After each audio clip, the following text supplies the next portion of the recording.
Hello and welcome back to Today on Bay TV. I'm Rachel Hopkins and with me is disability activist Lee Ellery and of course Keith Millwood. Thank you for coming in, Lee. I know that you've been here before and you're a good friend of Bay TV, but just tell me how you started becoming a disability activist and what it entails. I started becoming a disability activist in 2003. Wow. After the International Congress of Disabled People, which was held in Swansea University, where we had different people with different disabilities from across the world, not just in Swansea. And what struck me is we have our problems in Swansea, but it's the same problems everywhere in the world. They're identical. And I wanted to start making a change, or to at least try my best to make sure Swansea was on the map in terms of disability issues. That's a massive thing to realise, isn't it? How did you go from sort of speaking to all these people around the world, deciding that you're going to become an activist, to actually then, you know, doing your first bit of work, really? Well, after the conference, I finished that, and I was sitting at home one day, and I thought, well, somebody's got to do something in Swansea and take it on themselves. So I just started thinking of ways to do it, and being a disabled person, things like that come to you naturally. It's just a natural thing.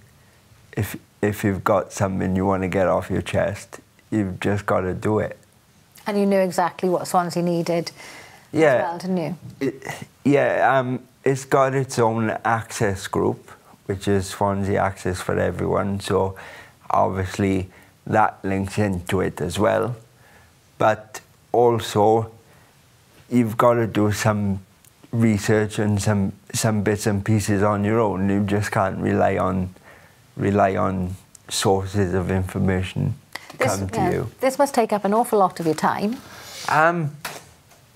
Yes and no. It depends really what's happening in Swansea as to how much time you can give to it. Obviously, it's a hard job to do, but sometimes you have a lot of fun with it, don't you? Because you were saying earlier how you and Keith, was it a few weeks ago, you had a fundraiser? We did in Ebenezer Chapel in Dunvant, wasn't it? You know, Lee is often my partner in crime. Yes. That we were invited back because last year, particularly Lee was a hit with the charity group, and we led songs from the shows. I was getting everyone to sing along with things like Hello Dolly and Any Dream Will Do, New York, New York. But then Lee, in his own style, sang, now, which songs did you sing? I Dreamed a Dream from Les Miserables and The Rose from the film Beaches. Two of my favourite songs. So I'm going to have to come the next time you do the next one. But so you do so much. How did you have the confidence to start all this? And you're a radio presenter, and I think confidence is the key, because before I've done disability awareness training as well. I'm a disability awareness trainer. And before I did all that, I wasn't confident enough to speak in public, but now I've done all that and got the support of that behind me. I think I can tell people when something is wrong in terms of disability issues, and if you tell them, they've got to make changes in some way. It's the law now to make reasonable adjustments for people. So that's good news, yes? Yeah, it is good news. People do follow the law. There is odd occasions when they can't because buildings are listed, etc. But you have to deal with that as the time arises. So you must have seen, since you started being an activist to now, you must have seen quite a lot of changes, quite a lot of positive changes that are helping a lot of people. Yeah, I've seen quite a lot of positive changes, but there is a lot of work still to be done. I do feel there's groups of disabled people doing different things, but they also need to be working together to, if Swansea Access for Everyone is doing one thing, then other groups need to communicate with us to make things happen quicker. Yes. And of course, you've come here today as well to raise issues with funding, haven't you? Yeah, the issue of funding cuts really is, as they say, the funding cuts have to happen, but in recent times, the cuts have happened towards people with disabilities. There's enough day centres out there and places like that for people with learning disabilities, but there's not enough out there for people like myself with physical disabilities, because, as I just said, I've been active in the community, and for the last five years, because everything stopped in terms of funding, I've been stuck in the house, and I don't think that's fair. No. So what is needed is perhaps volunteers or more funding to have people to help take you out of the house, and because there are people employed to help you find volunteer placements and stuff. I've been down that route, but nothing's come of it. It's just we'll see what we can do.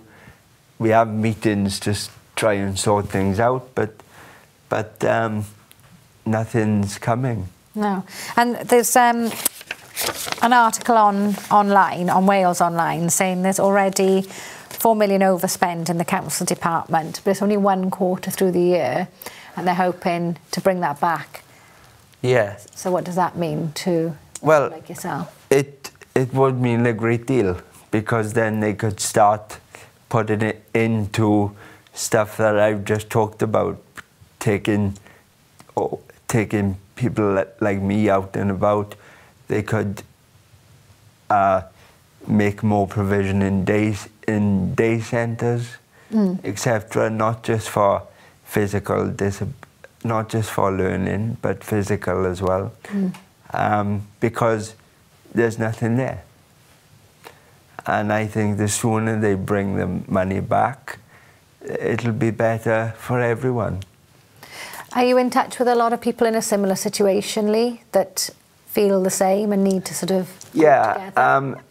Yeah, there's a lot of people talking to me via social media, and they're saying, what can we do about this? Well, the council for voluntary services, SCVS, are starting to develop a plan of with disabled people to try and combat this. And if people want to get involved in the work coming up, there is a way that they can do that by contacting Adrian Bailey at SCVS. SCVS? SCVS. Swansea Council for Voluntary Services. Yes. Yeah, if they want to contact him, he can tell them how that they can get involved in the process for the future in developing. Because, of course, you're quite confident, you've done a lot, you're an activist, you're very proactive in this, and you've met a lot of people, including Keith, of course, who's become a good friend. But that's not the same for everybody, isn't it? I suppose some people are waiting at home for these services to be put back on. And the thing is, we're not just talking about getting out here. It's like, if you're stuck at home, it's not just stressing you out, but it's also stressing the people around you, like your family and stuff. It's putting pressure on them. So knock-on effect that it becomes more. I don't think I don't think this is helpful the way that the article is portraying that there's a lack of funding there, because they don't understand that it has a knock-on effect, as you just said. You have a Lee, very supportive family. Lee, thank you so much for coming, and let's get you back on again soon and see what we can do to help. And we'll see everybody after the break. Thank you.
Welcome back to Today on Bay TV. I'm Rachel Hopkins and I'm joined by Deena Payne. Deena, thank you so much for coming in to speak to us. You're welcome. I know you're very busy.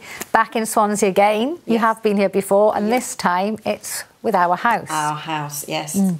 So it's in Grand Theatre? Yep. Yes. I grin because every time I say Our House, it's just the music.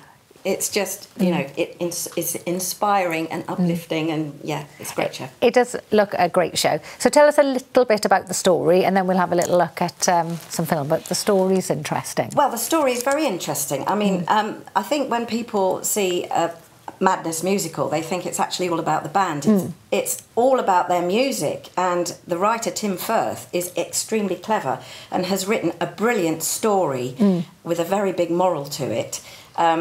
Around all the songs. And it's a little bit like sliding doors. You make a decision in your life, and have you ever wondered whether actually that road you went down was the right one? Many times. Well, this is that type of thing. My son, I play the mother, Kath, and my son is played by Jason Kaidy, who's absolutely brilliant. Dancing, singing, acting, and 4-second changes, I have to say. He plays Joe, my son, who makes a decision at some point, and so is then represented him going through a white door or a dark door, and he is either the good Joe in a white tracksuit or the bad Joe in a kind of dark suit. Yeah. And then you see the progress through the Madness songs, which are fantastic, of his development with his relationship. So there's lots of relationships and you know, heart-tugging situations, very romantic, very tear-jerking. And you see his progress down the good side and the bad side and the outcome of both.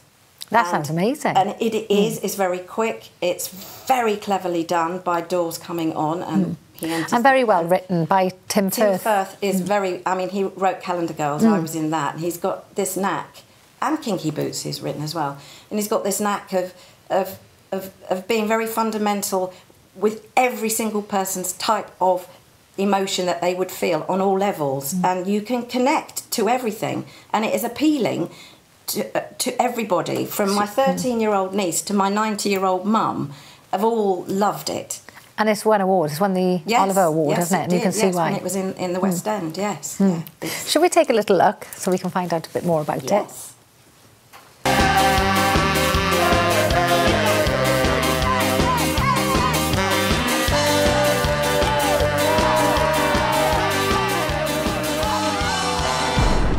What are you going to do, Joe Casey? What are you going to do, Joe Casey?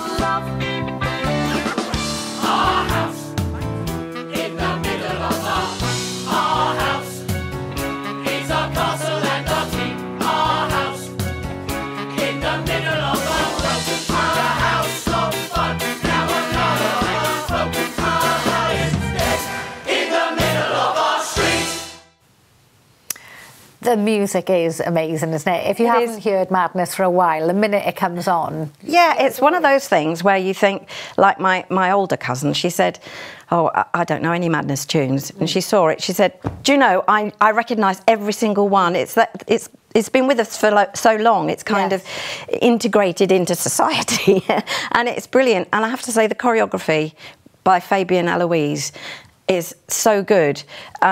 There's everything. There's a bit of La La Land, there's Singing in the Rain, there's, you know, Street, everything. And it's fantastic. Every single person on that stage, and I have to say this, I mean, I was in musical theatre for about 20 years, and then I went into Emmerdale, so that for a long time. So I kind of, I kept my musical side going because I live with a musician. But when I decided, yes, I put my kind of music side on hold for a couple of years because I just wanted to be at home, so I taught and did all that. But then this came along and I thought, I like that. like the energy. And I went to the audition, didn't go to the audition, I went to start rehearsals, and I was a little bit off-footed by the talent of all these people, these kids. They are brilliant, and I felt a little bit kind of humbled and insecure, and I just thought, oh, I don't think I can do it as well as they can, you know, and thoroughly enjoy it.